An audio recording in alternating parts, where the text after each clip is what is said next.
Thursday, September 12, 2024. Welcome to the African Press Review on Global LTV. We begin this review in Nigeria with the Daily Independent newspaper. On its front page, the paper spotlights the effect of ravaging flood in northern Nigeria. It captions, "Food scarcity hits Maiduguri as tomato farmers lose 1 billion naira. Over 1 million people are affected by the flood. 719 victims have been rescued so far. Meanwhile, 49 killed.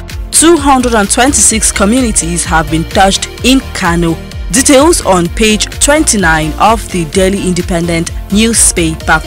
Still in Nigeria, Sporting Sun newspaper announces the next game of the country's football star Victor Osimhen. The Sporting Sun says Osimhen to make Galatasaray debut on Saturday. You can read details of the encounter on page 6 of today's edition of Sporting Sun newspaper. Away from Nigeria, now let's proceed with Cameroon Insider bi-weekly newspaper.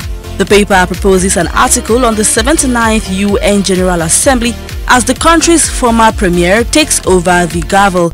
According to the paper, Philemon Yang on Tuesday, September 10, took over the command at the 79th session of the United Nations General Assembly.